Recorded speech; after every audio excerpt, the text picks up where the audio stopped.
rusty rifle in his trembling hands. Somebody trying just to stay alive.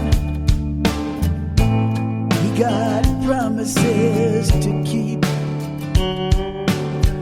Over the ocean in America, far away, fast asleep. Silent stars blinking in the blackness of an endless sky.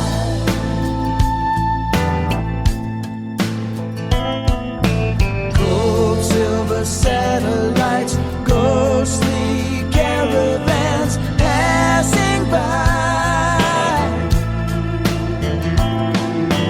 Galaxies unfolding, new worlds being born. Pilgrims and prodigals creeping toward the dawn. And it's a long road out of Eden.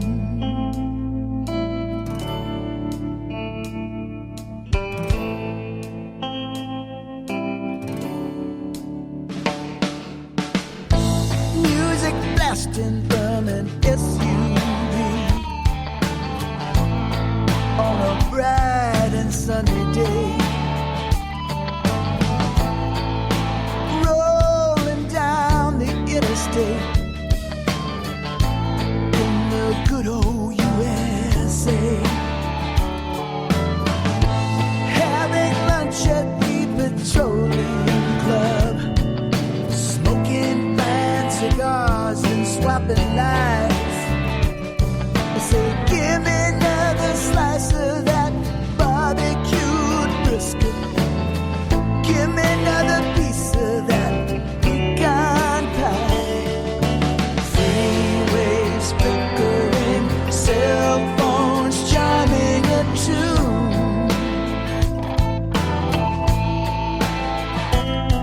We're riding to utopia, roadmap set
junk, bloated with entitlement, loaded on propaganda. Now we're driving dazed and drunk, been down the road to Damascus, the road to Mandalay, met the ghost of Caesar on the Appian Way. And he said it's hard to stop this binging once you get a taste, but the road to empire is a bloody stupid waste. Behold the bitten apple, the power of the tools, but all the knowledge in the world is of no use to fools, and it's a long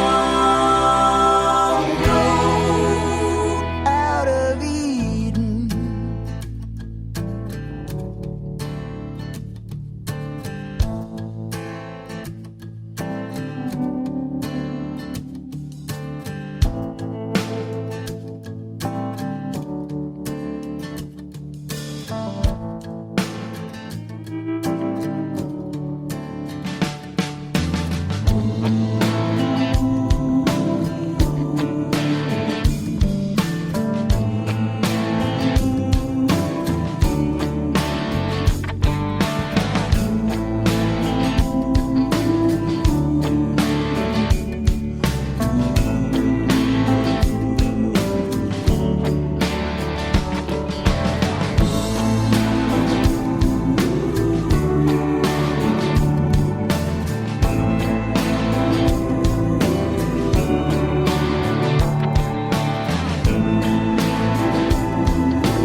That was it.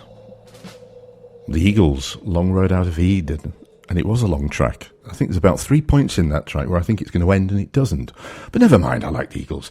I am joined by the members of the CARABOSSE Theatre Company that I mentioned earlier. They are all here. They are currently working on a production called Gormenghast. Did I pronounce that correctly? Gormenghast. By Mervyn Peake, who was a poet and author, who died way back in 1968 at the relatively young age of 57. My guests are here. They're going to talk about the production. They're going to talk about the play. They're going to talk about the theatre group in general. My first guest is Zara. Good evening, Zara. Hi, Charles. How are you? I'm very well indeed. Thank you for joining us. Well, thank you for having us. It's a pleasure. Let's start off with CARABOSSE. How did it all start? Well, we've been in action for about over 2 years now. We originally met as part of the Open Theatre Group, at the Open University. And we were in a production called Macbeth. You may have heard of it. And I do indeed. Yeah, great. you look enthused. It's one of your favourites, I can tell. Absolutely. Bill from Stratford, I'm a big fan of his. So basically, a lot of the members of CARABOSSE came from the Open Theatre Group. Sally Luff and Kaz Trix were directing that production of Macbeth, and I played one of the three witches. Okay. And that's how we met. And then we went on to create CARABOSSE, which is Sally Luff's company, of which I'm a director of, and so is Shelley Winderbank, who is an artist, a Milton Keynes-based artist as well. I don't know if you've heard of her, but she's on Facebook. Okay. So how many productions has the group done so far? Well, we've done a couple. We've done basically these real ale and pub shot nights, which were at Creed Street, Madcap, when it was open. And we've done two of those over the last couple of years, which is basically focused on new writing. So we asked for submissions from new writers, and we made short plays out of them. Okay, excellent. And I understand that as a group, you are not all amateurs. Some of you come from a professional background. Yeah, that's right. We've got a fair few people who have equity cards. Tony Fitch, who is a notable member of CARABOSSE, he has an equity card, which he likes to remind everybody daily that he has one. So, yes, no, we are a mixture of amateur and professional. But we do create productions on a professional basis. I've heard a couple of people who've actually seen you in rehearsals and said the standard is extremely high. Well, thank you. So I'm sure the show is going to be excellent. It's not just Zara's in the studio, because she's brought two of her fellow colleagues with her. Then they are... Hello, I'm Hal Gallagher. And... Anthony Harvey. Nice to have you with us. Thank you. Right. Shall we start with you, Anthony? What part do you play in this I play Steer Pike, the bad character of the whole production. Right. He's very, very, very manipulative, and he wants to be the best in the whole, just in Gormenghast in general. His aim from being in the kitchens is to get up really, really high in Gormenghast, climb the social ladder, as it were. Yeah. He does this by any means necessary. He manipulates people and plots and plans throughout 12 years. So let's just Something like that, yeah. let's just kind of look at Peake's background then, because as a writer, what is the sort of the history of Gormenghast? And I know there's been similarities made. I've heard a couple of people talk about it in relation to similarities with Tolkien. Yes, Yeah. although the only thing I would say that there's a major difference between Tolkien and Mervyn Peake, because Tolkien had a lot more commercial success Sure, than Mervyn yeah. Peake. But I think, to be honest, Peake's work is even more. I forget the word. Even though I wouldn't describe Peake's work as a fantasy, Right. or a gothic fantasy. It's something that you can't really put into a genre. So let's I put a don't little think. bit of meat on the bones then. So what is Gormenghast? And let's bring Hal in at this Yes. point, who's the third member of the team that's with us this evening. Hello. Hello, Hal. Gormenghast, it's a huge castle, and all of the play takes place in this castle. My character, Titus, I'm the current lord. Well, at the beginning of the play, at the end of the first half, I become the earl, but I'm a baby at this point. And a lot of what happens that affects Titus in this world is because of Steer Pike and of how his sister Fuchsia reacts to it and everything. And it's incredibly complex, the world of Gormenghast. Everything in it, it's run by these rituals that are there to basically pass the time, in a way, to take everyone's attention away from the just increasing darkness that is encroaching the wall, just from the crumbling of Gormenghast. And Nicely put. So are there a lot of effects that you're using, or dramatic backdrops, scenery, Oh, etc.? yes. Yes, There is. definitely. Oh, yes, Definitely. It's a Are we going to reveal anything, or is this only for those that turn up on the night to see the production? Oh, you buy can tickets. buy tickets now. buy tickets. Well, we have a lot of. I think the creation pool is quite vast. Yeah. There's a few people who do create a lot of the costume and set, and we've had contacts in Northampton who are making some of the backdrops and like flats for the set, and the artwork is really, really amazing.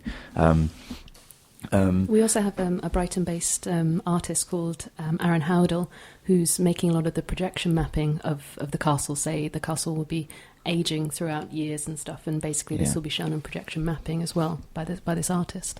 It strikes me as an incredibly ambitious production to do. Is this the hardest, the most challenging thing you've done so far?